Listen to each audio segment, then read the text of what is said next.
Okay, I think we should be good to get started.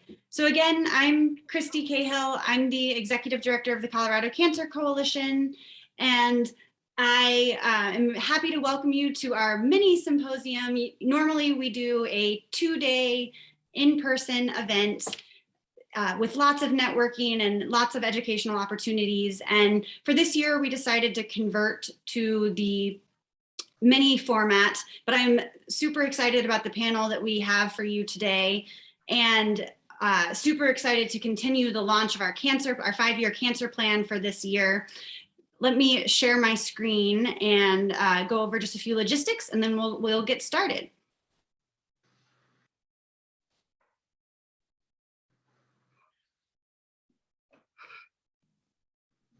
And I do want to say the slides are not in Spanish today, but we will be translating them all and putting them on the website next week so that you can download the slides in Spanish. So I want to say a thank you to GRAIL. They're our presenting sponsor, also the University of Colorado Cancer Center, a platinum sponsor, and Johnson & Johnson Healthcare Systems, our gold sponsor. So thank you all for supporting our symposium today. So in a state where 23 people die a day from cancer, and in a state where cancer is the leading cause of death, how do we work together to prevent cancer, find it earlier, treat it better, and improve the quality of life for survivors? You are a big piece of that puzzle. By coming here today and sharing your time, networking, receiving the education that we'll have today, building partnerships, you really help advance the cancer prevention and control work in the state. So thank you all for taking the time to be here today to share your insights, ask questions, and network with everyone across Colorado. In addition to providing services for people that work in oncology, we also provide resources on our website for patients to find the resources they need when they need them. So thank you all again for coming to be here today. We're going to have our panel followed by a question and answer session.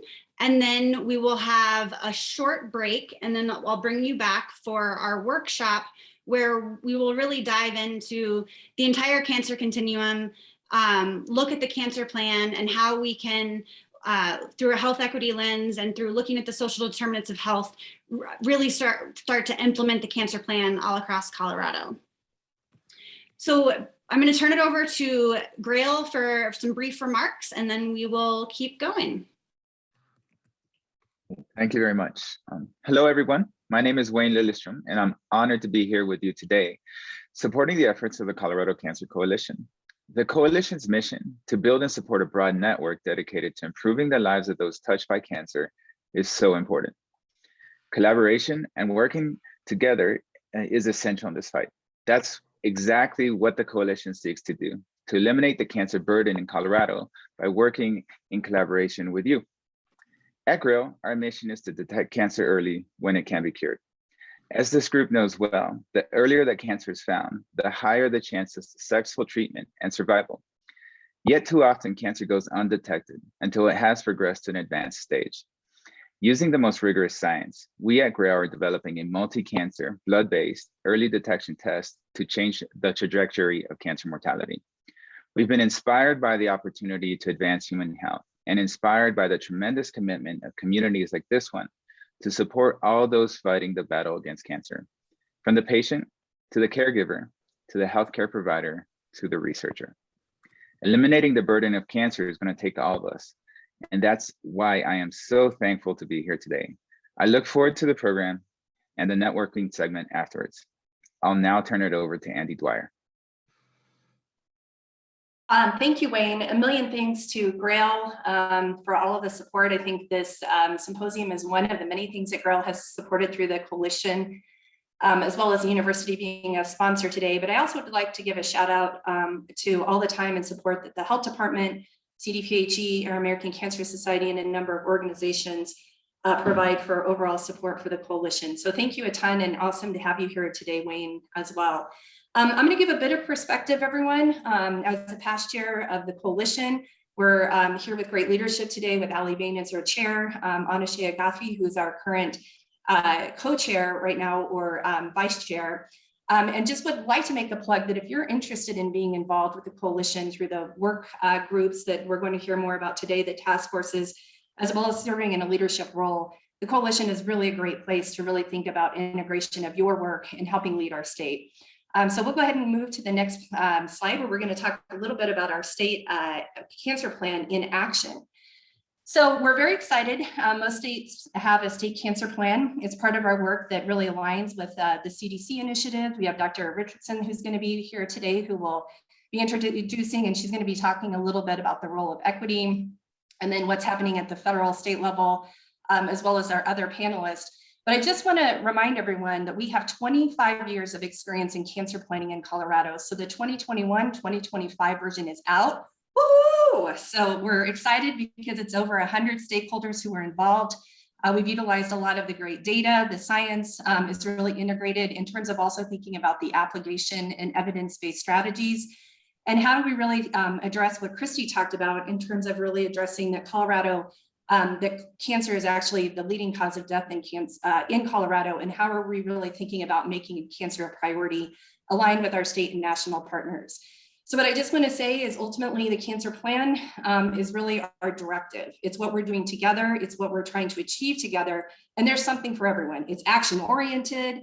It's really amazing in terms of the integration and looking about the services and resources.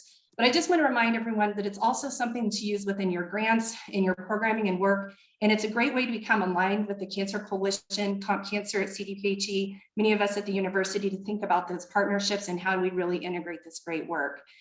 So ultimately, the plan is out. It is just shown up in the link. I'm going to give amazing kudos to those who really spent the time and dedication, and Christy for really putting this together with many of our partners to put together an amazing state cancer plan.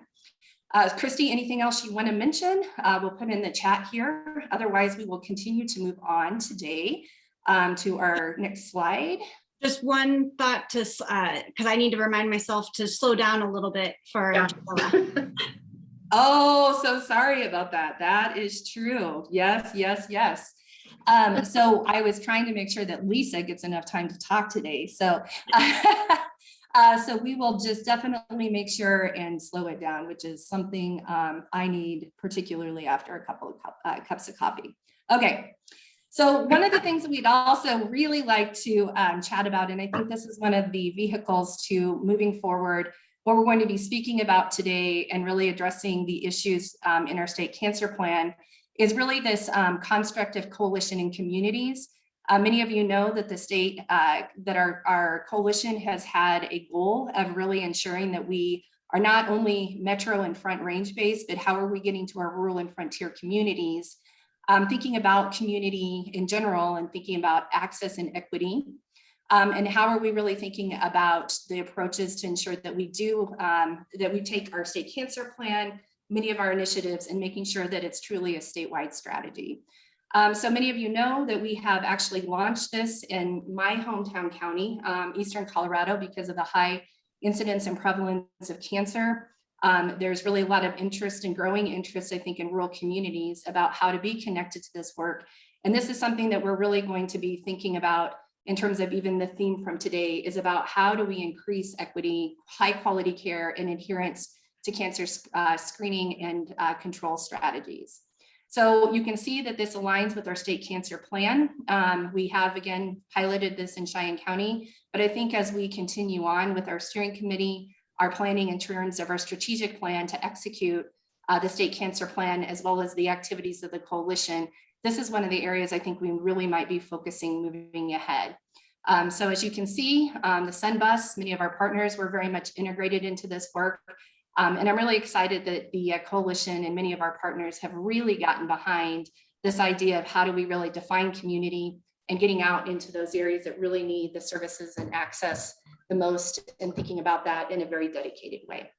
Christy, anything else about coalition and communities? Nope, you got it. All right, perfectly. So just a reminder that our state cancer plan is available. Christy has it here in the link. And I think as we get ready now to, of course, talk a little bit further about what's happening in Colorado, we're going to tie this theme of health equity, the work of our state cancer plan, initiatives like Coalition and Community, and think a little bit about how that really connects for the social determinants of health, what's happening at the state and national level. And then, as Christy said, have a lot of dedicated time for us really to think about unpacking those and thinking about collaboration and opportunities. So it is my pleasure, next slide, to have our fine panelists who are with us today. Dr. Lisa Richardson, who is the director of the Division of Cancer Prevention and Control from the Centers for Disease Control, Dr. Stacy Fischer from University of Colorado Cancer Center, and Tracy Wiedt from the American Cancer Society as the Senior Director for Healthy Communities. All three are going to be sharing some perspective. Lisa and Tracy, I think, sharing some national perspective, as well as Tracy really sharing an advocacy component of that. Many of you know Dr. Fischer as a local expert and someone that I've worked with for actually more years than I would care to admit, but he's always been a strong advocate of the work in Colorado and has really been engaged in a number of initiatives such as navigation, the great work. I've gotten a chance to work with Tracy peripherally, but I think she's really going to be a great leader for us, for the state, and even working to our national efforts. And what I want to also say is Dr. Lisa Richardson has also been a longtime friend of Colorado, many of our initiatives, and personally had a chance to work with Lisa through the National Colorectal Roundtable, some of the ideas around impact and return to screening and navigation. And there's no bigger champion for equity than Lisa, who I'm very excited is going to be helping share perspective and also helping moderate today. I love to give Lisa a hard time. So we'll hopefully, she does. Yes, so hopefully you can all join me in giving her a warm Colorado welcome by harassing her relentlessly, but amazingly, Lisa, thank you for all of the great work. Thank you for all the support. And I do think, Colorado, we have a lot of great leadership, but we really need to continue to make cancer a priority in our state. And we welcome you and thank you so much for you and Stacy and Tracy for joining us today. So Dr. Richardson, I will turn it over to you, Madam. Well, thank you for that introduction. And she does harass me endlessly. And you can feel free, I can handle it. So let me see if I can pull up the correct presentation here. Tell me, Christy, if it has the right title. Let's see. Oh, it does. Yep. I fixed it. So to Christy's point, one of the things that I've been trying to what Andy just said and what Christy said, how do you help people understand the urgency of cancer control? In chronic disease, we seem to, some people seem to think we have a lot of time to deal with these things. So my number one talking point now is 1,643 people will die of cancer today in the United States of America. 1,643. And so when I just did something last Thursday with the division where I put it up in like 5,000 point font and left it on the screen for 30 minutes so people could just look at it. But how do we get people to feel the urgency that we feel, preaching to the choir here, get others to feel the urgency that we feel of moving the agenda forward? And so the title is, it doesn't have to be this way. I think equity is something that we can achieve. So this is just really a very small, this is where I grew up. So as you look at this from the East Coast to Raleigh, North Carolina, you'll see that life expectancy changes by 7 years over 5 counties and 1 highway. And so this is really, that the term you hear, your zip code is more important than your genetic code. Here's a perfect example of that. So I like to show, this is where I grew up, and things are pretty much still like that in Eastern North Carolina. And so as all of you know, Dr. Walensky made public health, racism a serious public health threat. She just announced it. This was part of what President Biden, as a result of his executive order, but the pandemic just shone a light on what is already going on in this country. There was really nothing new here. It's just that a pandemic that exposed, all the faults in the work that we do or in the healthcare system. and in public health. And I will say, anybody that asks me about public health, we've been systematically defunded over the years. And when a pandemic happened, like the one that just happened, it's impossible to ramp up to do something when you have been underfunded, for 3 to 4 decades. So, hopefully as more money comes from Congress, more money to the states and local jurisdictions, will be able to make up some ground on this. And the next pandemic, we won't be quite as left out. But just to show a couple milestones over the years, in 2010, the Affordable Care Act was passed. Tons of research out there now showing the impact of the Affordable Care Act, people getting into care. This was from a plenary presentation. I think it was the #1 abstract at ASCO a couple of years ago, looking at the differences in follow-up and how people got into treatment after getting cancer with the Affordable Care Act, and things did improve. We've been talking about this for years. This is a report from 1984, the Heckler report. Many of you know this. So this has been on the national agenda for quite some time. And, acknowledging the past, and then what are we going to do now? And this was the 1619 project, which caused a lot of, controversy out there about, should this be something? But my thought on the 1619 project is that we've been here for a long time. It took a long time to get to where we are, and it's going to take time to get out, but we still, can't be disheartened by that. Otherwise, I wouldn't be here now. I would have moved on, I think.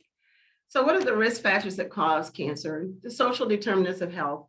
50% of what goes on with your health can be traced back to where you live and your community, family, social setting, income, job status. All of you guys know that. And very little. And what I like to point out here is that only 20% is healthcare. So all the things that happen to you before you get to the doctor are extremely important. And those, I will admit myself as the perfect example, are very difficult to change sometimes. Health behavior it's tough. So what are the human costs of health disparities? Minority and underserved populations are significantly impacted. We die more frequently from cancer, diagnosed at later stages, receive no treatment or treatment that does not meet the current accepted standards of care, die of cancers that are, curable. We're going to do another vital signs in the new year on breast cancer mortality differences among African-American women compared to others. And at the end of life, looking at the whole spectrum of care, palliation is not as effective because of for whatever reason, the thoughts about what you look like and how you use pain medicine and whether you have pain or not. There's just a lot of, subtle bias out there that I think people don't even realize they have the biases. So what are we doing? This is the 10 essentials of public health. Most people on the phone here are probably familiar with this. So what they did in 2020, it was the Beaumont Foundation, was they moved equity to the middle of the circle of the 10 essentials of public health. And what used to be in the middle was research. Research is very important because it's the loop that we use to improve. But even before the George Floyd, situation, the pandemic, the Beaumont Foundation was updating these 10 essentials and had already put equity in the middle. So there's been a push in the last, decade or so to actually look at, equity and social determinants of health and what is the problem? What is the response that we're going to have? And then you take all of that information and feed it back to the beginning. But equity is essential at the middle of the circle. Here's CDC's equity approach. This is the road to health equity. This is what I use when I'm thinking about things that we need to do in the cancer division. The three roads to equity are policy, measurement, and programs. They all work together. And with the infrastructure, which is what you're talking about, we've looked at the data from our cancer programs, and people out there, states and programs with a strong cancer plan are able to garner more in-kind resources from their state government, from other groups, because you have a plan in place, you know what you want to do. And if the opportunity arises, you're able to go and make your case for more funding for cancer control. So it's always good to be prepared. And that's what I think a cancer plan is for. It's a roadmap that you can use. So our center, I am the co-lead of the Health Equity Task Force in the Chronic Disease Center right now. one of 15 jobs, it feels like. But this one I accepted because I think the environment, and you all may feel this way as well, the environment is ripe for change. I've done this a few times before and hit the wall because the environment and the context just wasn't ready to move. But I think really people are ready to move and make things better. For instance, health insurance companies have been dealing with the social determinants of health for at least the last 4 to 5 years, helping people get food, get shelter, because you really can't be healthy if you don't have anything to eat and you're living on the street. And these are the groups that our task force is working on right now, the workforce. You got all of these things are probably applicable to you all, the workforce, who's actually doing the work. Does it look like the people you serve? Research and data, always critical. I love data. Communications. What I love even more though, what I love thinking about even more is communicating all that research and data that we did. Like, how do we use that to make the world a better place, your local community a better place, your state? And then how do we integrate all of this into the notice of funding opportunities that we have so that it is clear to the people out in the field? And I think this is, the fact that I'm even here today is people are looking for direction. Like, what should we be doing, Dr. Richardson? Where should we be going? What kind of work, is critical to move towards equity? So our priorities, this is our strategic plan on one slide. I think I've shown this to several of you before, but you'll notice right there, equity is one of the guiding principles of the Division of Cancer Prevention and Control. So this is what we do. What you see here is what we strive for. There's no supporting document of this. This is a living strategic plan. We've updated it once and probably it's been a couple of years. So it's probably time to go back and look again and tweak. I think what's there now is really what we want. All people free of cancer. Sounds a little weird if you go to the end of the cancer because you've already had it, right? But you don't want people to get it again. And you also want people to live healthy and receive the care that they need, even if they're at the end of life. That makes, that they want to, everybody wants to live their best life regardless of where they are in this continuum. So our programs, number one, everybody knows I love data. We just sent a link out yesterday. Hopefully most of you got it. Looking at our United States cancer statistics, we've at our website, we've now added screening data and risk factor data at the county level and the state level. It's 2018. We have to wait for the census to deliver data before we can post 2020 results, but we hope to be able to do that soon. And we're working on a manuscript right now, looking at BRFSS data and the progress that we've made over the last, from 2018 to 2020. I won't belabor this. These slides are available to you, but this is really, where we are at CDC. The thing we're trying to do is get real-time data. Imagine what you could do if you knew of all the cases of cancer, all the people with cancer in Colorado, clinical trials, how do you reach out to people for quality of life studies? And I truly believe this can happen. People always poo-poo me, but we have the technology to make this happen. We just need resources to implement and get our cancer registries up to speed on this. And this is just a way to look at, what changed, how we do it. Why do I think it's possible? This is the HL7, medical record. How do we, code our information? Might be a little bit more detailed than you need, but there's this new thing in HL7 called FHIR that it is electronic health record agnostic. So one of our biggest challenges is interoperability of health records. And if you use FHIR as the translator, you don't need the records to be interoperable. You could just get the information out that you need. And so again, this is one of my characteristics. If you can't get the thing you need the right way, or the most easy way, or the common sense way, I won't say right way, there are workarounds. And we're trying to figure out, because the EHR is a business and they're selling records and they're vendors. So how can we get what we need if we can't get all the vendors on board? And again, future and past. You guys, if you have questions about that, email me. So mentioned comprehensive cancer control. This is our program at every state level at currently. This talks about this is really a sort of a scary thing looking at partnerships. Without people working with us in in public health, we will not be able to move the dime because there's just not enough resources. And cancer is a topic that resonates with almost everybody. So Congress, really does support the work that we do, and the communities do as well. And the closer the public health agencies are to the groups in their community, the better public health outcomes are, no matter what community you live in.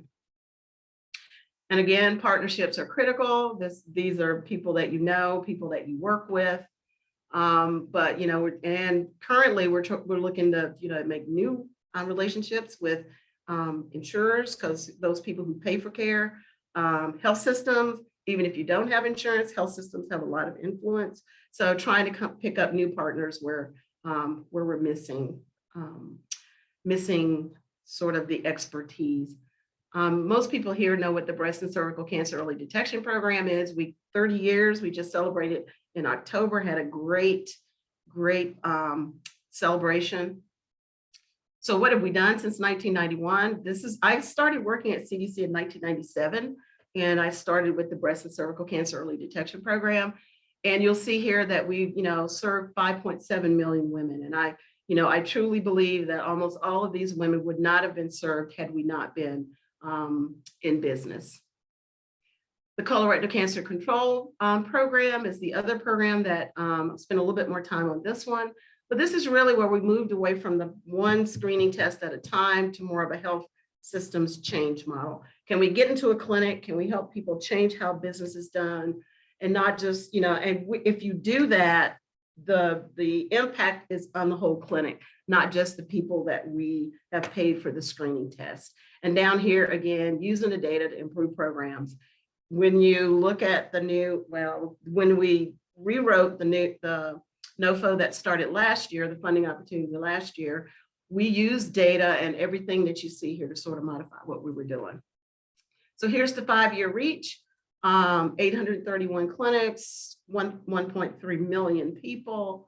With the previous model, we probably would have reached 50 to 60,000 people. And so this really was a big change for us. And as you see, with an average of 12.3 percentage points from baseline, these were clinics that have always been that were in from the beginning. At this point, year 4, we'd already screened 95,000 people. The clinics had. Year 5 data, the pandemic got in the way. I don't think we have a lot of that, but I think this really proves the point that the methods that we used, and we're using them again in the new one, did work. This is the one slide that explains everything we do. If you put procedures in place that work, they do translate into higher screening. These are clinics, again, that were enrolled for the entire program over the entire 5 years. This is the 4-year mark. And what we found is that if you implement four interventions, that screening will go up to 26.8% on average. Can barely say it, it's so good, sorry. And I'm almost done. I think here you asked about what is the COVID-related impact. What we see is that there are a lot of people who didn't get screened during the first part of the pandemic. And this is what was reported in JAMA as where we might be for these 3 cancers, how far behind we are. Screening has come back up to baseline, the number of screens, but it still does not account for the ones who weren't screened during the acute part of the pandemic. And I think this is the last slide. So one thing, I was talking about communications before. One of the things I'm really trying to push where we are, and you guys are probably doing it as well, is how do we communicate with people who need the services that we have or who have cancer?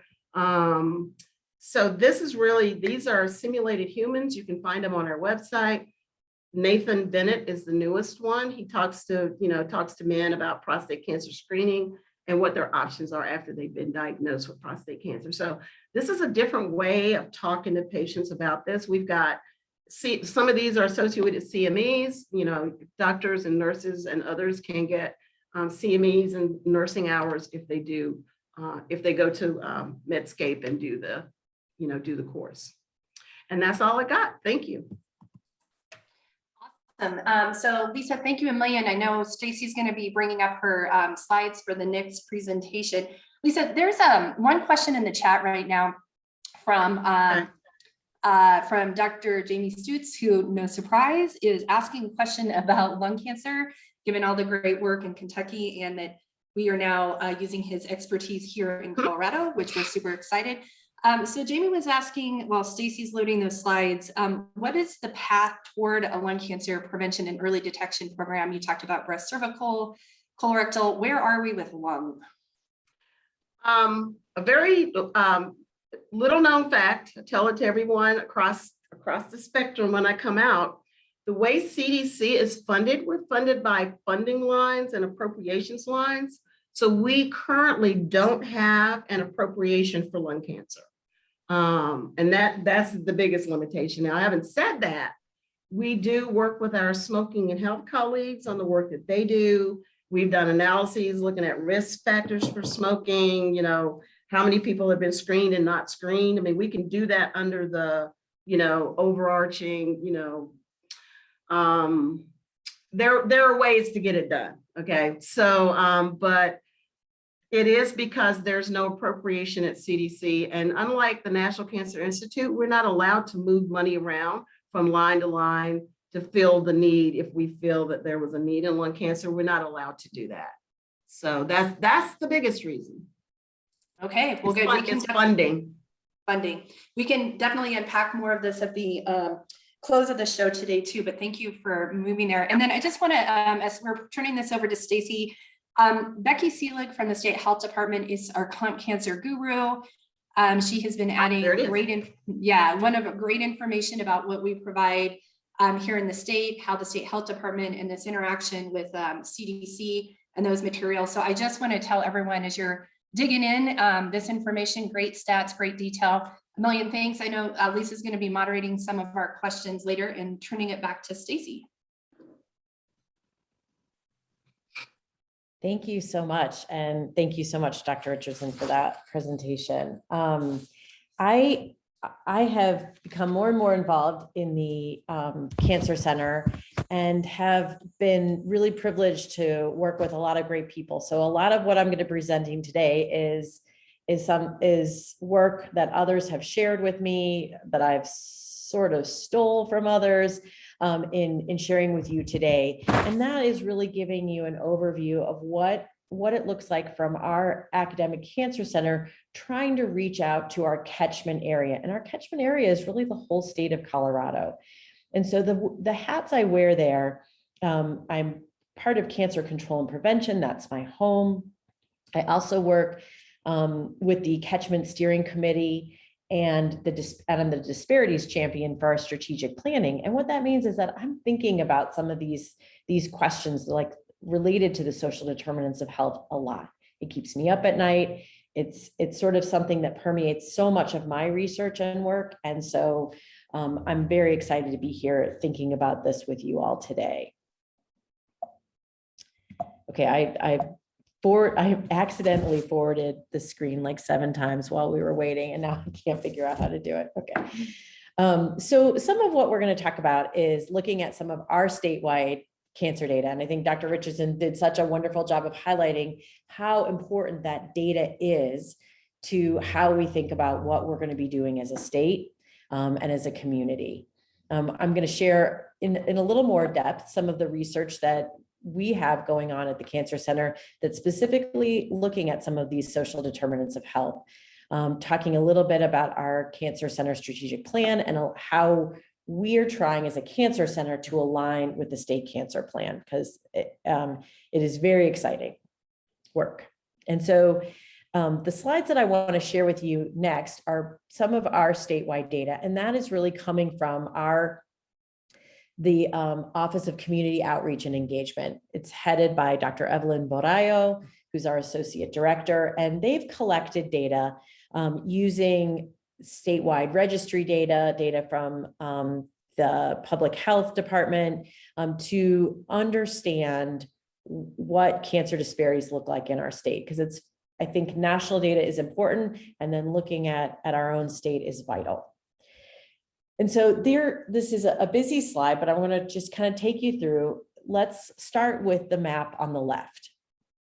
And what we're seeing is a map of a cancer disparity index, looking at the incidence, mortality, and those who are diagnosed at a late or advanced stage. And what you can see is that, the lighter areas are a lower disparity index, the darker areas are a much higher disparity index. And what you can see is in the southeast corner, we have a very high concentrated area of dark blue, suggesting that this is the area of our state where we're seeing the highest cancer disparities index. And then when we turn to the map on the left, we've got a couple layers on this map. And we look at the legend, you see the density of the population. So we've got the kind of rural areas being lighter, urban areas being darker. And then overlaid on that, we've got the hashed tag. So this hashed areas are where areas of our state where the very high percentages of poverty, 15% or more. So we've kind of got looking at the western area and then again in the southeast portion of our state. And then you see these mint green dots. And this is the areas of our state where we have the percentage of the Hispanic population is at least 25% or greater. So that includes the urban areas and also, once again, very heavily in that southeast portion of the state. And then we've got our cancer center kind of right in the middle of Denver. And so what we can see from this is when we talk about intersectionality, right? When these things, these risks, these challenges are overlaid on one another. So the intersectionality is very apparent in these maps where we're seeing rural, poor, and largely Hispanic populations coming together as a risk and demonstrating a very high cancer disparity index. When we break it out and look at individual cancers, what we see is incidence on the left, mortality on the right. And then we also are looking at Hispanic and non-Hispanic, Colorado data in the black bar and US data in the kind of tan bar. And what we can see is that in Colorado, we look as good or better than the national average for breast cancer, lung cancer, and colorectal cancer in terms of the incidence and in terms of the mortality. I think somewhat speaking to an exceptional lung cancer treatment program and great screening for colorectal cancer. However, when we look at the outcomes for our Hispanic population in Colorado, we can see significant disparities across all three cancers in both the incidence and the mortalities and the outcomes for these cancers.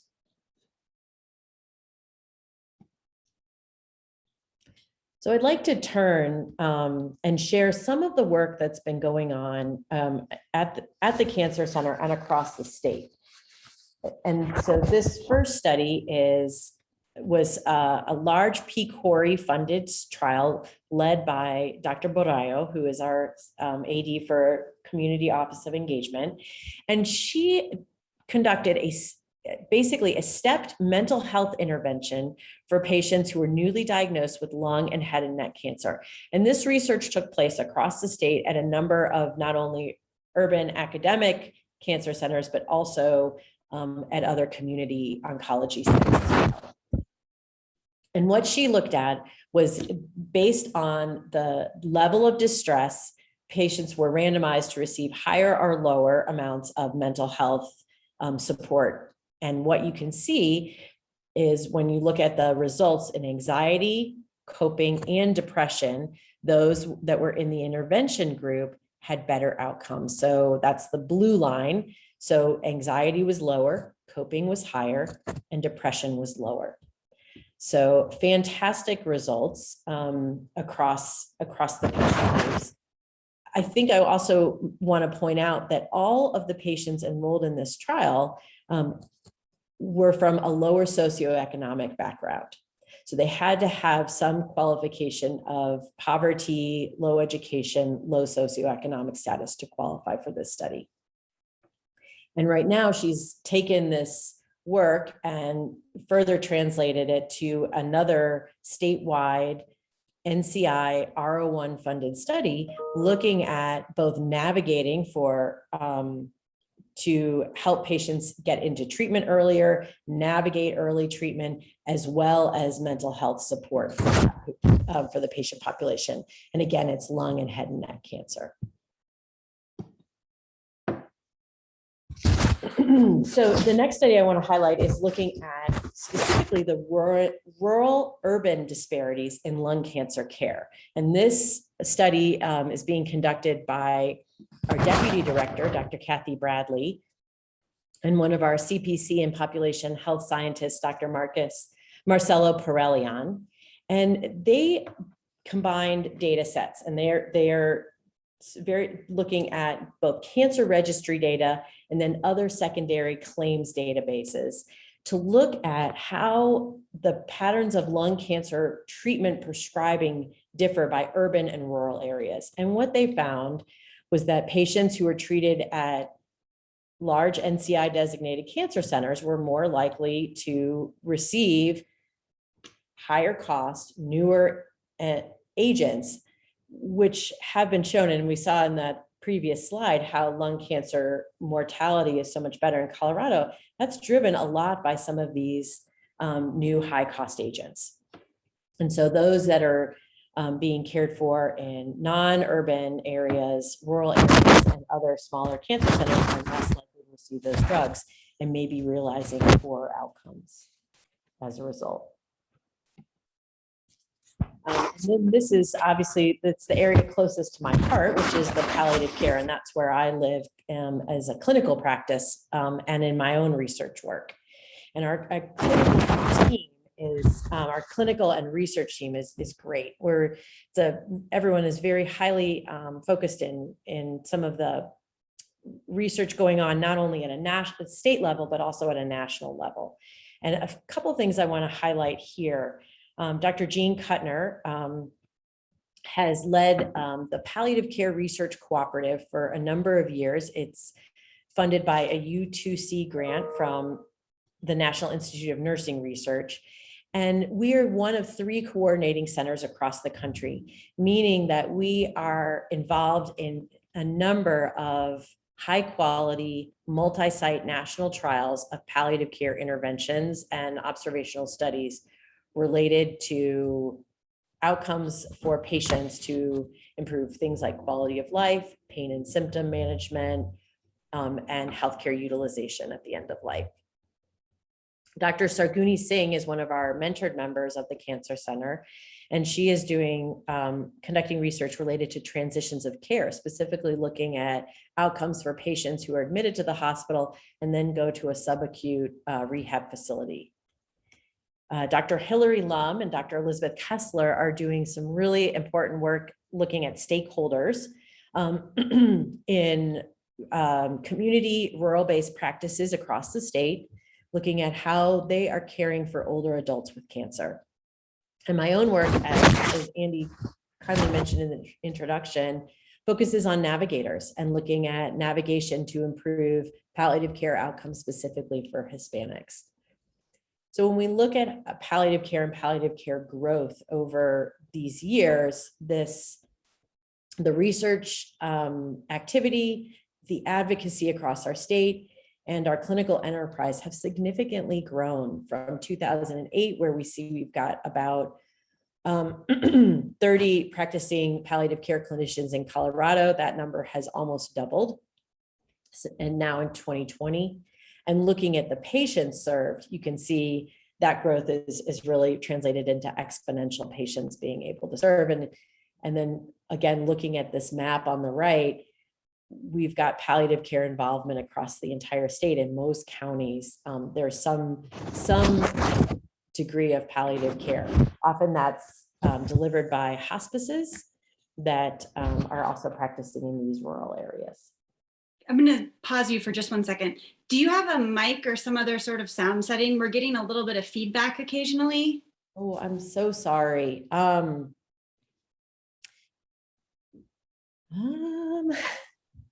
No. Okay. I mean, curious. I can. No, Oh, I I'm think so sorry. okay. My It's my not earphones don't happening. have a mic. It's not happening the whole time, so we're good. Okay, I apologize, everyone. I've not heard that before, so I am so sorry. I'll try to lean in closer. So I think as we're thinking about our next steps, what's very important to us is that, the community has come together and developed a really important cancer plan for the state. And what we want to do as a cancer center is to help align our catchment priorities with that state cancer plan. And I'd like to go into a little bit of detail. And I was so excited to see Dr. Richardson, the CDC ring with equity in the middle, because we are really thinking about the equity and the social determinants of health as a priority across all of these goals that we're going to be talking about. And specifically, from our data that we found, that this means the treatment for Hispanic persons, poverty, and rural populations are some of the issues that we have found to be the most important as we consider next steps. The first goals are under the umbrella of cancer prevention.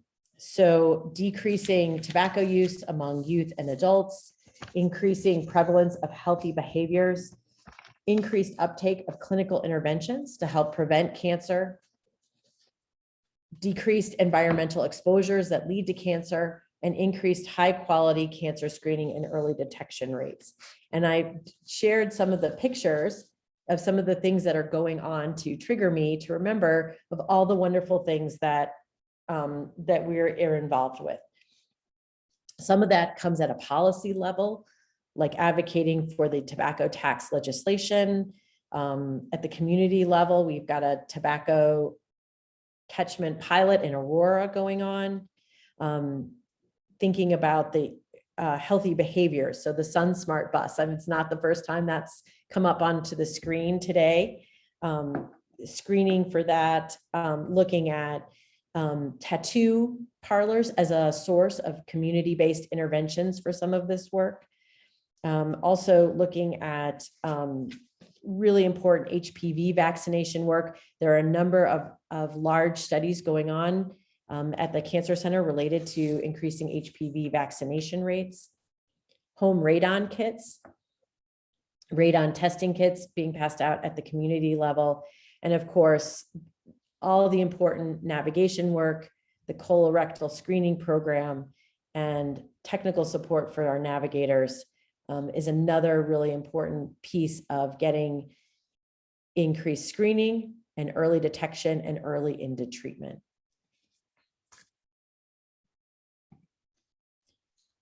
And the next phase of this work is really looking at how other goals, which I'm putting under a bigger umbrella, which is cancer treatment across the continuum. So looking at, and this is where it gets a little bit more selective in what we have going on, where we as an academic cancer center can promote, encourage, facilitate the research going on that addresses these elements of the cancer plan. Goal 6 is looking at consistent access to quality diagnostic and treatment services adherent with nationally recognized guidelines. So really looking at shared decision-making, addressing geographic barriers to accessing specialty care for quality diagnosis and cancer treatment. And I'll take a moment to put my own studies going on. We're part of a national telehealth study looking at telehealth palliative care. And I'm kind of appreciating the time, so I'll go quickly through these and make sure we have enough time for some discussion. Increasing the testing among individuals whose cancer treatment may benefit from targeted and proven emergent therapies. I think this really intersects with the work that Dr. Bradley and Dr. Paralion are doing. Looking at increasing participation in high quality clinical trials. This may mean reducing barriers to clinical trial participation, increasing education and awareness. And Dr. Stutz has led previous studies and focused in this area, and we're going to be bringing that on into Colorado as well. And then finally, looking at really across the continuum, this is the part of the palliative care and survivorship, improving physical, mental, emotional, behavioral, and financial well-being among people affected by cancer. So how do we improve symptoms, mental health, quality of life, and as people are transitioning through that continuum of care? And I just want to acknowledge all of our partners at the Cancer Center that are part of this really important work. Awesome. Stacy, thanks a million for this presentation. And I know as we're getting Tracy really queued up for her presentation, Stacy, I'm excited to say that I know that the Cancer Center, through the Office of Community Engagement, working with the coalition, as well as our state cancer program, have come together for one of the supplements where we're really looking at that engagement with rural communities for engagement around evidence-based interventions. That's going to be, I think, a great way to synergistically pull in the expertise of the community, as you mentioned, so many of the academic resources, and then I think the strength that the coalition as being a convening body. So in it, kind of thinking to the spirit of that collaboration and all the great work that's happening. I mean, if someone is joining today from one of the counties that you mentioned and really wants to talk a little bit about the opportunity for research, equity, and working with university and academic partnerships, what advice would you give folks? Well, I think our Office of Community Engagement is a wonderful place to start. And that whole team is really interested in making those connections. And so they can serve as a liaison from the larger body of researcher and the different programs within the Cancer Center and to the community. Email me if you want. I'd love to put people in, make those connections and help with that networking. There are a lot of opportunities for making those partnerships and for even potential funding sources with community and academic partnerships through our CCTSI. So I think there's a lot could be done. And I'll just pipe in to elaborate on that supplement that Andy mentioned. In the new year, you'll start to see some invitations for regional cancer meetings. So we'll be convening stakeholders, hopefully closer to home. And then as time goes on, doing some of our quarterly cancer partners out in the different regional sections. So more to come on that. But yes, email Stacy, you can email the coalition, and we will get you plugged into the right place to start. Yes, awesome. And I know, Stacy, you really do authentically engage with so many networks with the community and serve in a number of nonprofits and leadership to really think about access for survivors. So thank you so much for all of you do. And it's great to have you here today, and congratulations on your leadership role and everything you're doing at the Cancer Center. It's greatly appreciated. So we'll have some times more for Stacy. I think there's more coming in at the close, but for now, I'm going to turn it over to Tracy Wiedt, who's actually going to share again some perspective around the commitment in terms of health equity and the direction of ACS from the national level, which again really does help support all of the great work of our state level chapters. And I think as Ali is our chair, really seeing a lot of that great work integrated through the Cancer Coalition and a number of those resources that she steadily brings to all of us. So Tracy, I will turn it over to you. Thanks, Andy, and greetings from Atlanta. Thank you for the invites. And I wanted to give a shout out to my colleague, Ali, and the coalition members and partners and everyone who's on this call for all the great work that you're doing throughout the state of Colorado. You're lucky to be working in such a beautiful state that has such amazing assets and resources. So thanks for inviting me. So I wanted to share a little bit about what ACS and our nonprofit advocacy affiliate ACS CAN are doing, and also have some resources and ideas that you all might consider using in the work that you're doing. So we always like to share about ACS and ACS CAN's commitment to health equity. And we believe that all people should have a fair and just opportunity to live a healthier, longer life, free from cancer, regardless of how much money they make, the color of their skin, their sexual orientation, gender identity, their disability status, or where they live. And if we're going to achieve our vision for a world without cancer, it's a moral imperative for us to have that belief. And really importantly, as part of this work, if we're able to reduce and potentially eliminate cancer disparities, we need to listen to the experiences and perspectives of the people with cancer who have been marginalized, their caregivers, their communities, and engage them in the fight against cancer every step of the way. So I'm glad Dr. Fischer, there was a reference to, authentically engaging the community, which is so critically important to this work. Dr. Richardson already talked about the social determinants of health. So that's a great segue into how I'm going to frame our work. And I'll share that there are many frameworks of the social determinants out there. And I would encourage you, as you do your work, to think about which framework works best for you. And this is a graphic that we use that illustrates those drivers of what impacts health through the cancer lens. So something worth noting. I thought I'd spend a little bit of time walking through the different examples that we have at ACS and ACS CAN. And I'm going to frame it through our discovery science, or the research that we do, the advocacy and public policy strategies that we're using, and then also our programs and services for patients and their families.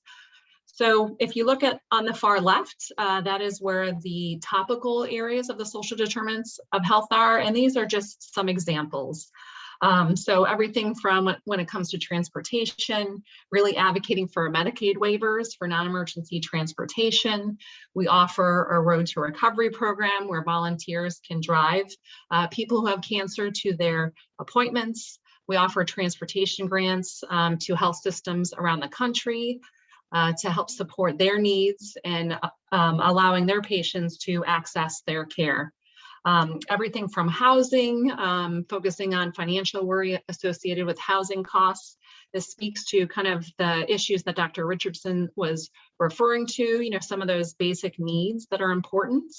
And offering places for people to stay through our over 30 Hope Lodges that we have around the country and hotel partnerships that we have as well. Employment is really key because in our country, that's basically how our health insurance is set up.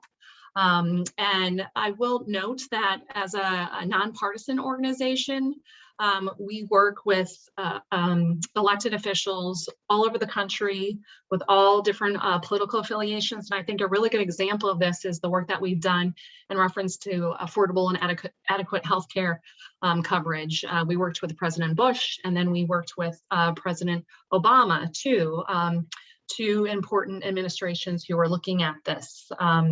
And it remains really important to the work that we do within the organization as well. Other examples are through our health systems and service related work. As was noted, access to quality care is super important, and some of the drivers of the inequities that we are seeing. Dr. Richardson noted the National Breast and Cervical Cancer Early Detection Program and the funding that we advocate for that. As well as some of the quality improvements that we work, the work that we do in partnering with federally qualified health centers and other community health centers through our roundtables and through our comprehensive cancer work, which you all are familiar with that. When it comes to financial security, this is an area in which we've been investing a bit more time in because as the pandemic is impacting employment as well as its association with health insurance. We're seeing this rise, which I think is a bit disturbing for all of us. So really looking at everything from how the cost of care impacts one's ability to actually follow through and fulfill their treatment protocols, to really advocating to ensure that there's no surprise billing that incurs, or really thinking through our non-medical expenses, such as paid time off or transportation. And then I should also mention that we have a National Cancer Information Center that is a resource in which people can call either a loved one or someone who has cancer with questions in terms of their insurance coverage or other opportunities in which they need some help just navigating terminology and costs of care. And then finally, access to healthy and affordable food. Everything from looking at the guidelines that exist, whether it's the cancer-related guidelines that ACS puts out or influencing the federal dietary guidelines. And then we've had some community project pilots that are happening around the country that are community-based and driven and addressing the local needs that are in communities. I thought I'd share a few resources that we offer. This first that's on the slide is Understanding and Addressing the Social Determinants of Health. We released that in 2019, followed by 4 data briefs that are facts on our fights. We have one related to the social determinants of health that will be coming out. And I should point out that although that includes national data, they could be modified and used for populations in Colorado. So something to note. About, gosh, a little bit over a month ago, we released an inclusive language guide and writing guide that really we think is important to making sure that we're using terminology and language that is accurate and appropriately reflects the populations that we often talk about. So another resource, and we can share this information at the end of the call. One of the things that we're looking to do is putting these resources on cancer.org. So not only do partners have access to this information, but the public as well. I thought I'd share another tool that we use, and it's our health equity guiding principles. So within our organization, we're committed to taking a look in the mirror and making sure that we're working towards equity and not contributing to the inequities that are happening. And we use this guide to really check our health equity practice. And you might consider using this in your work as well. It's framed in 3 specific areas: people, place, and partnerships. And so people is really focused on helping people with the greatest need, embracing diversity and inclusion, and collaborating with community members. And then when it comes to the place approach, that's focused on understanding the community's historical, social, and cultural and economic context, because we know how important that is for impacting someone's life, implementing sustainable community solutions, and addressing structural and social determinants of health, just like we've been sharing today. And then partnerships are key, a common theme that we heard from Dr. Richardson and Dr. Fischer as well. And that's preventing and addressing unintended consequences, partnering with different sectors, and leveraging the power of volunteers, which from an ACS and ACS CAN perspective is incredibly important. And finally, something that's worth noting is focusing on storytelling. I had shared with you the data briefs that we have, and we've heard a bit about the statistics that were shared too, but we need to remind ourselves that behind the data, there's a story, and it's people who make up that data. And so we need to make sure that we do a better job of not only uplifting personal experiences and narratives, but understanding the experiences and the perspectives of the people who are impacted by cancer. And some people don't understand the barriers to health or some of the drivers that we've shared on this call. And this is an opportunity for us to help people better understand what's driving the inequities in cancer that we see. I thought I'd end by sharing a little bit about some ideas that you might consider as you continue to do your work. And I think the first sometimes can get in the way, and that's don't be afraid to take the first step. I think sometimes it really impairs our ability to think, this might be so daunting. Someone might say, oh, we're trying to boil the ocean, trying to take on all these social determinants of health. It's a lot, so start small. The other thing that I think is worth noting that a former boss of mine had shared that really puts perspective for me is, is 60 plus years ago that we were able to determine that tobacco caused cancer. And we've come a long way, and that's taken 60 years.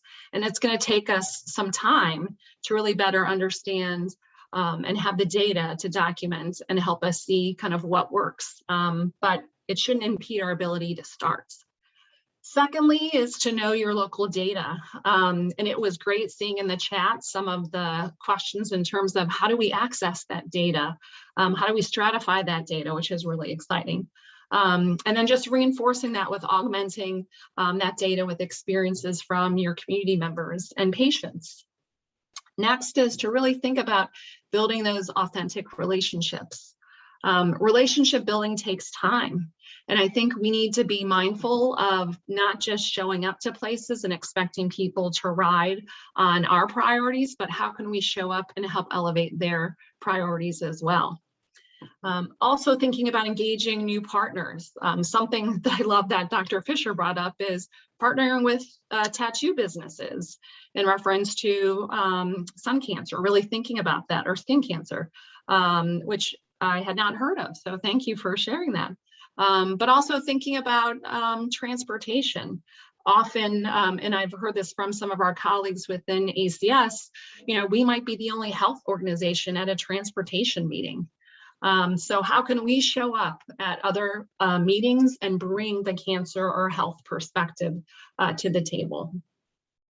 So with that, I am going to turn it over to Dr. Richardson to facilitate our question and answer period. So I've convinced Dr. Andy Dwyer to do that, since she's doing such a fantastic job. Love it. Yeah, I think we started this meeting off talking about the opportunity to harass each other. So Lisa, you got the final. I have harassed you back. Yes, exactly. So that is super, super amazing. I think in the chat, Tracy, there were a number of comments talking about your note around starting where you are, and it doesn't have to be a huge lift using local data. I think those pieces are amazing, because I think your example of where we started with tobacco, and we've already had some good discussions there. And so grateful for all of the great support that American Cancer Society has supported. Tracy, specific, I think, to you early on, one of the questions was that I think Road to Recovery has been an amazing project and program. Is that something that you guys are continuing to support, or what does that look like moving ahead? Yeah, great question. And thank you, Natalie, for asking that. As we all know, COVID has impacted all of our work, not only personally, but professionally. And when it comes to everything from our Hope Lodges, and, we had to close those, we had to really think mindfully about if we're involving volunteers, what does that look like? Our Road to Recovery work, I think there've been, I can't remember the number of pilots, but we're slowly bringing things back on again after we've thought through how can we protect our volunteer riders. How do we make sure that they're vaccinated, because we don't want to expose them or expose people who have cancer to people who might not be vaccinated. So we know that that's super important. So we're slowly bringing them back up online. I'm not sure, Allie would probably know better than me whether or not, or where we are when it comes to the work in Colorado. So she might be in a better position, but we are bringing those activities back to life again, thankfully. Yeah, Tracy, I can hop in real quick on that. There is some exciting news on the Colorado front. for Road to Recovery. We're actually launching a pilot on Monday in El Paso County in Colorado Springs. So for those of you that work in Colorado Springs and in El Paso County, you should have received some information from ACS yesterday. But if not, just let me know and I can share that information with you. So yeah, exciting to be bringing Road back in Colorado. How timely, Allie. That's great. Yeah, we just found out yesterday, so super exciting. Allie, did you plant that question? It was just too perfect. Good, well played, well played. But honestly, I mean, talk about an amazing program. Thank you, ladies, for so much for that support. And Tracy, I just want to commend, I think with Dr. Knudsen's leadership now at ACS and the work you're moving, you guys have a lot of great momentum and we're really excited about that. So I think with you and CDC and a number of our national partners, it's been great. Lisa, I know you have to leave at 10:30, so that's also a plug for anyone who has questions for Lisa to add those in. We're going to start with you, which Stacy, I also want to know that during your presentation, there was a question about hereditary and genetics and opportunities. So we can talk about that because Tracy and Stacy will do you both. You're going to word smash you, Tracy, I think. Yep. That both of you will have, and Lisa might have something to add, but I think there's some great opportunities coming forward in Colorado. So let's not lose track of that. But Lisa, starting with you. One of the questions that's come in is that, you know, I think with a lot of competing demands within states and really thinking about, you know, that struggle for COVID interventions, cancer interventions, chronic disease, you know, part of the discussion I think that we've been having is where to really prioritize our state and local resources and how we work with national partners. And I think one of the things that's been coming up is how much do we devote towards upstream? So social determinants of health, health equity, yes, definitely all throughout the work we do, but for built infrastructure, healthy eating, active living, you know, versus cancer specific or cardiovascular specific interventions versus what we are with coronavirus. I think as you're giving advice to states, when we're really thinking about, you know, all the great things that all are priority, but we don't have unlimited resources, how is CDC really thinking that through? And what advice would you give to states as we're starting to think about, of course, us collectively here being a very cancer-centric group, but when we're thinking about all the priorities, like how do we reconcile that? Yeah, so thanks, Andy. That's a really hard question. It's one I think about all the time, actually. It's sort of how can we, and what you're really saying is how can we get out of our silos of work and work across groups? So what you said is exactly true. So I'm speaking for the Cancer Control Division now, not for the CDC. But, you know, if lack of physical activity causes, you know, is a risk factor for cancer, we need to work with the, you know, the division that does physical activity, which we do. Office of Smoking and Health, we work with them closely. And as I said earlier, it's very difficult for us to work across lines because we do have the funding lines that we're responsible for. But as far as I'm concerned, if something causes cancer, there's absolutely no reason we can't work on that. But if there's the physician, you know, if there's a physical activity nutrition division, there's an Office of Smoking and Health, there's a diabetes, we need to figure out, just like you guys do, how do we tag along on the work that's already happening? Because there's absolutely no way we can do it ourselves and get back the return on investment that we need. And so some of the things that we've done, we sponsored, you know, workshops with the vaccination programs on HPV at the state level several years ago. We fund a network with the Office of Smoking and Health.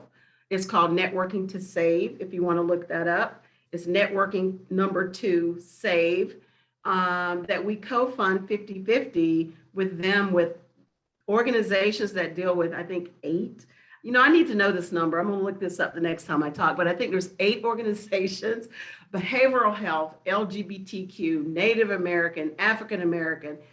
You know, all of those groups are really, really high risk for smoking. So we decided that we would co-fund, and we're in the second funding cycle of doing that particular project. And they are doing some absolutely fantastic work. We just did a workshop, and I'll share the link with you, with them, you know, with that group where they brought together those partners, 12 states, to actually look at how to work better with at-risk populations for smoking and, you know, cancer control. So we're pushing it as hard as we can, but at the end of the day, if Congress, OMB decides to audit us, we have to be able to show that the money they gave us went to the cancers that they said they should go to.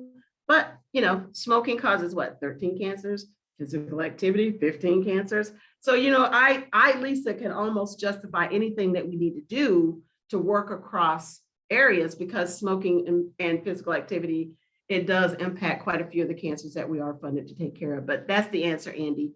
Just trying to figure out how to network, how to work with partners who do that work, and also to bring those partners together at the state level. Like when we did our HPV vaccination, some people didn't even know the person that was right down the hall who actually does HPV vaccination, and the cancer control people. And so in that sense, we're sort of a convener of people. And that's really, you know, it's leveraging our convening capability, because as you know, I think the average award for coalitions now is about $250,000. Not a lot of money, but we get a humongous bang for the buck for that money. Absolutely. And Lisa, I just want to go back to one of your slides that also did that connection between states and state cancer plans and progress. And I just want to remind everybody, as we were talking through this, you know, we've had some debate, I think, over the years in the coalition about where does the state cancer plan fit, and the work through our task groups and the collaboration. And I will say, using that cancer plan, and I've always had one on my desk or really readily available to think about how it really does, right? I mean, it gets us to where we need to go for funders to really think it through. So I'm going to just, another shameless plug, that is absolutely something that we should consider moving ahead. So I really love to see that data. Lisa, I want to go back to Debbie Dyer's question early on that was sort of tagging Jamie's question about lung, and then your point around where those budgets were, which you just talked about again.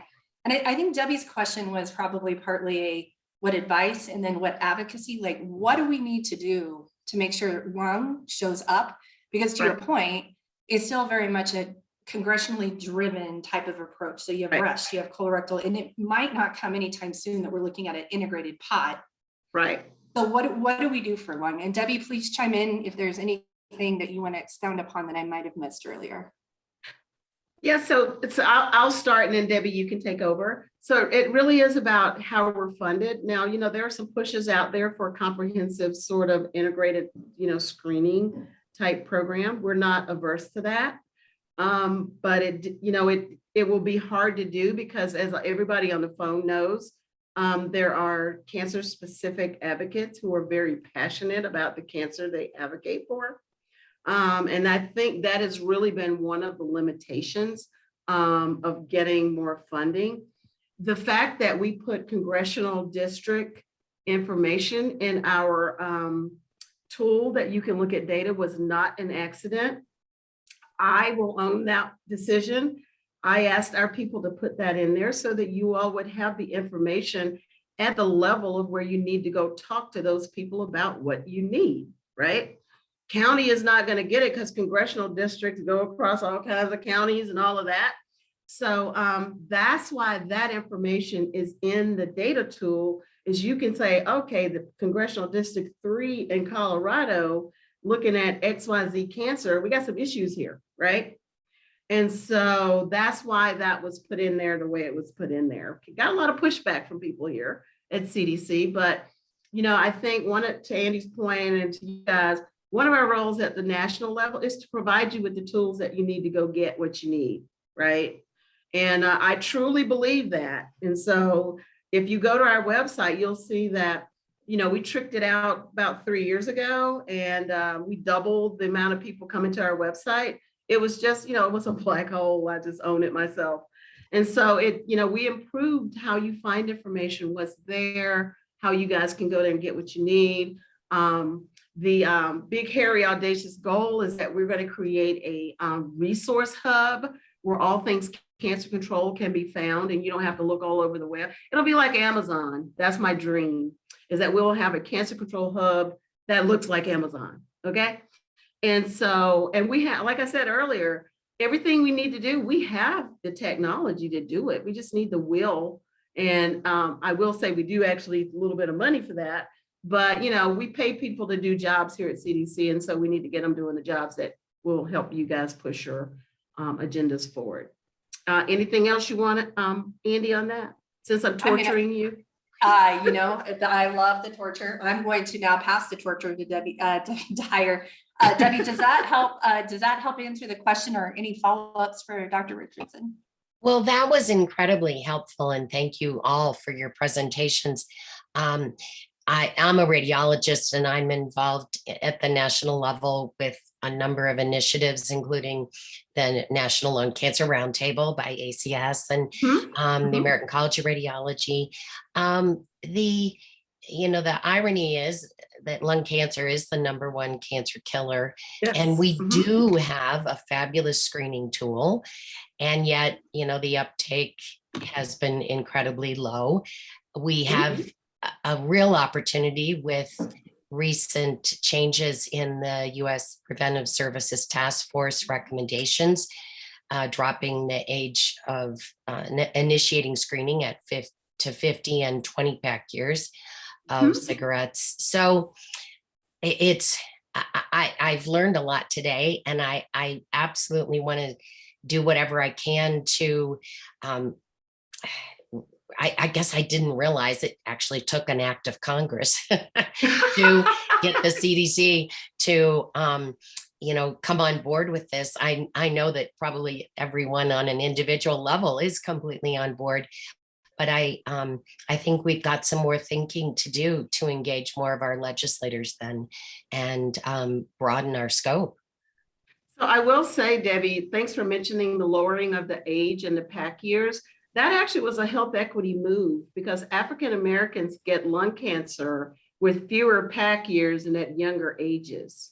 So when they did that, I was like, oh my God. And there's I can't remember who wrote that paper, but maybe we're writing one now. But when we looked at it, the number of African Americans who are now eligible for screening is way higher than it was under the 30 and the previous age. So that was actually a health equity move. They might not understand that, and maybe they do at the USPSTF, but that was a huge move, making more minority people available, making them eligible for screening with lung cancer. So. Yeah, it was definitely a step in the right direction. Right. We were thrilled. Definitely. So, Tracy, Stacy, anything you'd like to mention in terms of the comments and questions that have come up from our local or any of the ACS? I know we have a couple more questions, but just wanted to give you ladies an opportunity to chime in.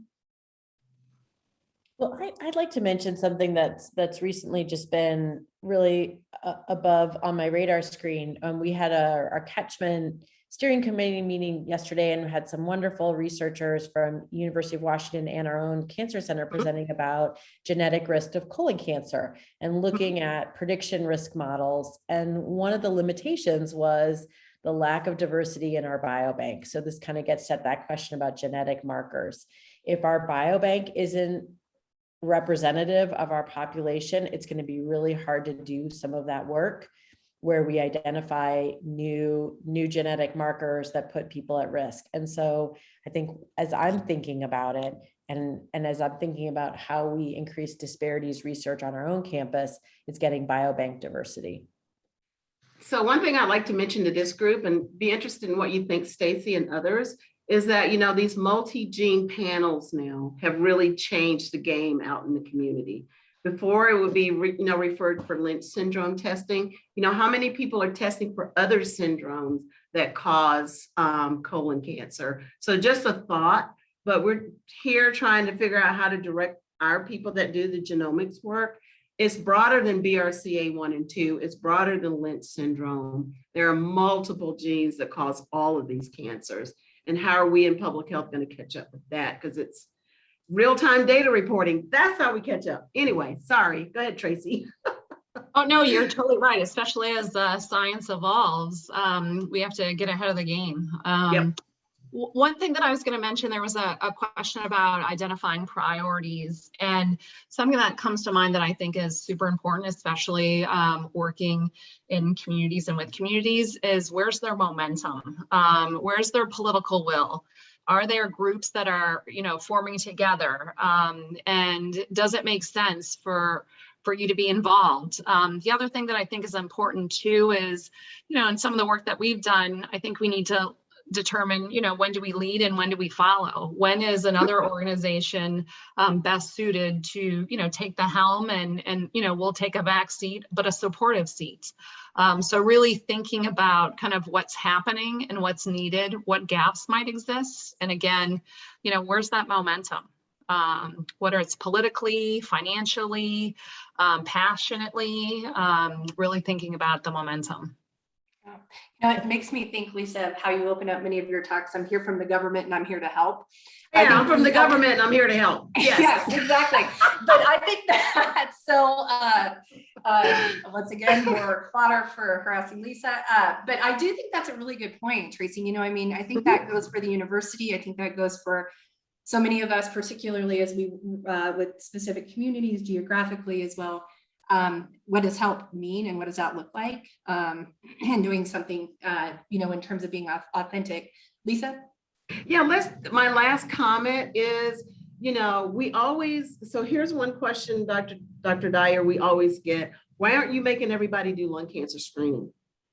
Well, it goes to the point of what Tracy just said. We allow each community to pick the thing that's driving them. What is the one thing or two things in your community that you absolutely feel like you need to work on? And so if we mandate those things, people, I don't think we could get the buy-in that we have from all of our coalitions, because then we would be mandating doing X, Y, Z, and that's really not what your community feels like you need to be doing. So that's why I mentioned that. People always ask, well, why isn't everybody doing lung cancer screening? I'm like, well, some of them decided that that's not really the most important thing they need to do right now. And, and we try not to be directive and allow that freedom so that people can work on the things they think are important. On that, I gotta go. A mandatory meeting they called yesterday. So I apologize. Cindy and everyone, but this was great. I really enjoyed it. I always love talking to Colorado. You guys are on the top of my list, Andy. Oh, well, thank you so much. And we'd like to keep it that way. A million thanks to Lisa. All right, y'all. Thanks. Have a good afternoon, Lisa. Stacy and Tracy, I'd like to pick up on Stacy. I think the idea of the hereditary and genetic component as well, a little bit further. And I know, and I'm going to just mention a few things that I know are coming through at the university right now.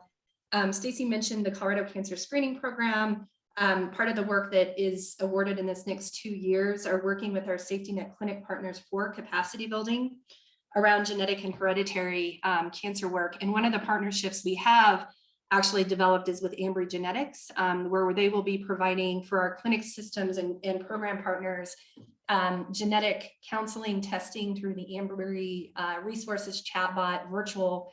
And it's actually low cost, no cost for our participating sites and clinics. So for service delivery, I would say from a capacity building, we have mini grants. We're able to provide that sort of support.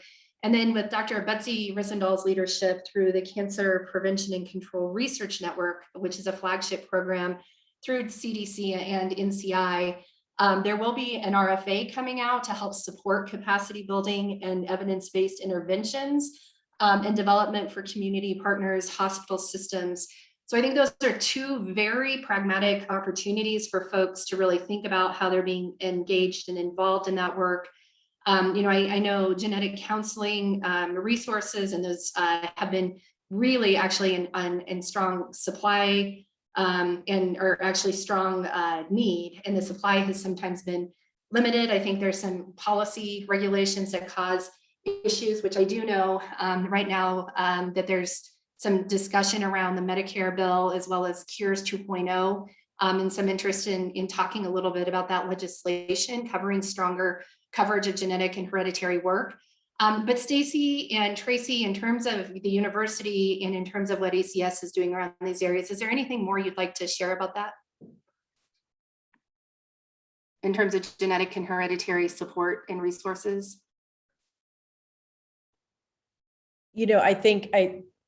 Andy, thank you so much for sharing around what's coming out. And that wasn't even something I was aware of. So that's really exciting to hear. I think the other thing that just, it struck me as we were talking, and this is kind of come across and I think both of my the other panelists talk, is like the importance of how we communicate these things to the community. And I think that's something that I'm also have been thinking a lot about as well, is the challenge that we're going to have in communicating. I mean, numeracy is a very difficult thing to communicate. And so it is great to have these genetic tests.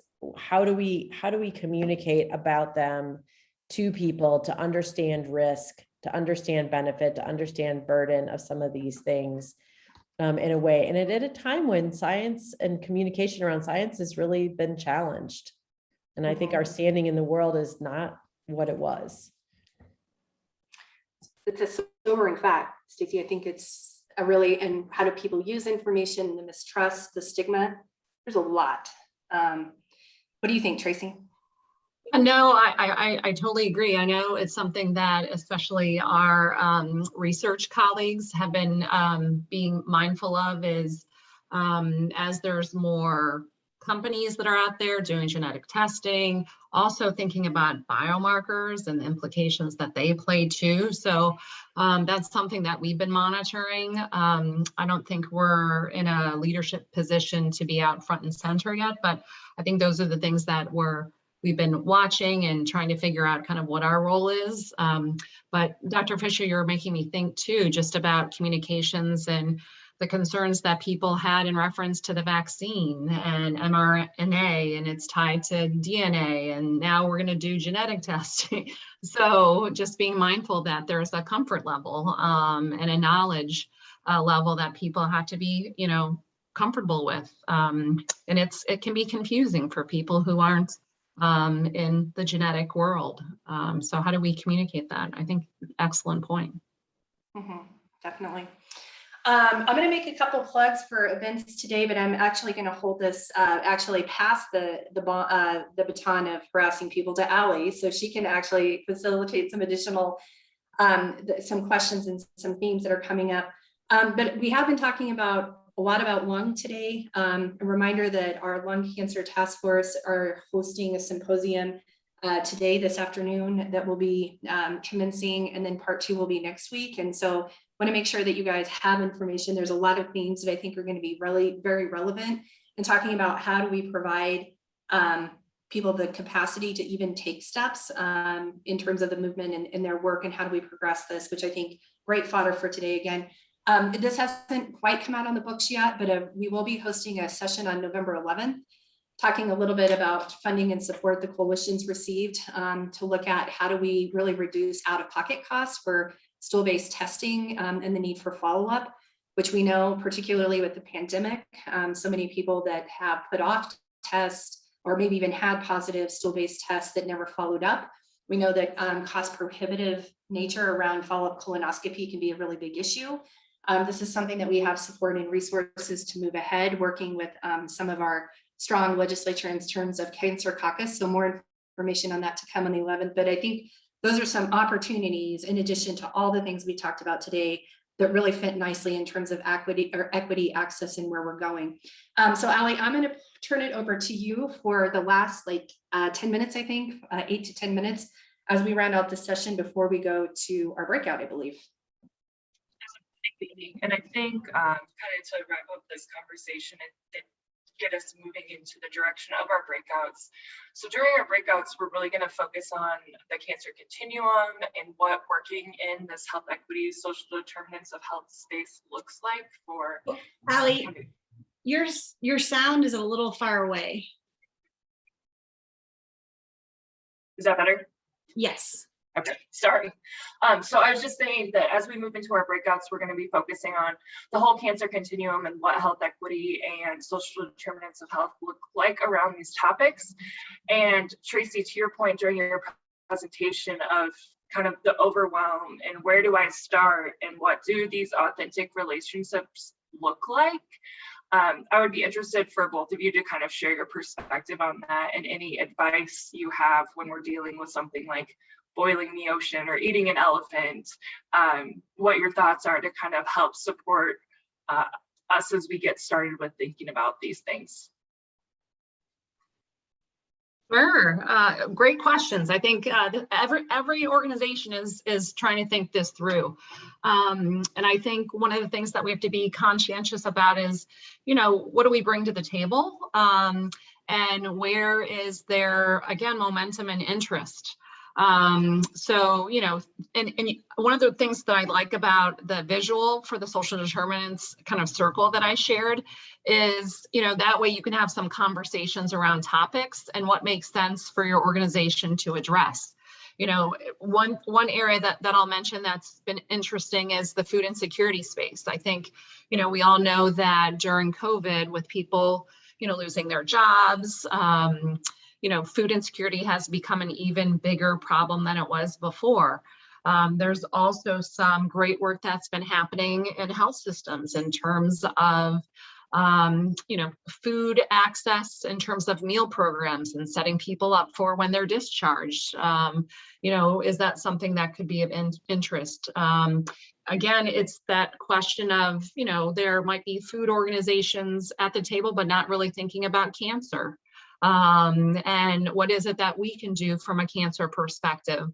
So just being mindful in terms of, what seems like a good fit, and, trying to figure out from a priority perspective if it's worth your time and your effort, and your collaboration. And sometimes you don't know until you show up and you listen and you learn and you learn more, and figure out what makes sense.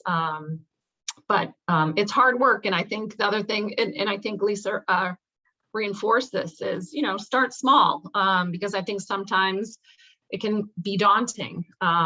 So that would be additional advice that I would have. Stacy, I don't know if you had additional perspective. Wise woman you are. No, I'm kind of humbled by the daunting task and thinking about health systems now too, who are also running in struggling under the weight of the pandemic too, and what we can do as community and how we can support the community organizations that are kind of filling this gap between public assistance and then what's available for supporting these challenges. Another thing that just came to mind too is, as Dr. Richardson shared, there are a lot of health systems, I would say health departments too, who are focused more in this space. Half the battle sometimes is just understanding what's already out there, what coalitions exist, what partners are doing the work. And so sometimes I think before we jump in, I think we need to take a step back and do kind of an assessment of the lay of the lands, because it's been growing pretty fast, which I think is important because, we don't want to duplicate effort, right? Resources are scarce and precious. And so how can we figure out and identify kind of what's happening before we jump in is another thing that I'd recommend too. It's why I think we're particularly grateful to be able to be present here today, Christy, and making these connections, benefiting from hopefully mutual benefit from these kinds of networks. Talking about this together so that we are aware, because it's easy to stay in a silo. It's easy to stay in an ivory tower and not know what else is happening. Yeah, our task forces are actually all beginning their own strategic planning processes right now because the new cancer plan just launched. So they're reevaluating what direction they're headed in and also looking at, who's missing at the table.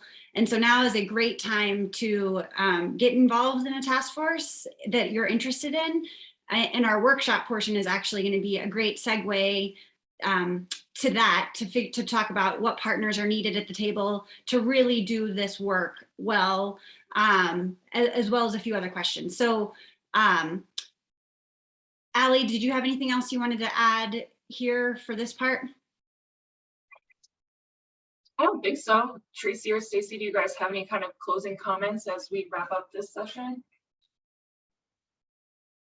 Well, I think that we're all grateful to have the time and space to get together and think about these questions together, because they are daunting, and certainly not only is it a small step at a time, but it's a step together at a time. So I'm excited to be here. Thank you. Thank you for putting this together, Christy and team and Andy and Allie, everyone. Thank you. Yeah, no, just part of your words would be, just sounds like right now is a really good time as you're getting into your strategic planning activities, as was mentioned, to really take stock and inventory and better assess kind of, what's happening and what you want to focus on. So sounds like the stars are aligning. Great. Yeah, I want to just thank you both so much for sharing your time today and taking all of our questions. I want to give people a break, and I know that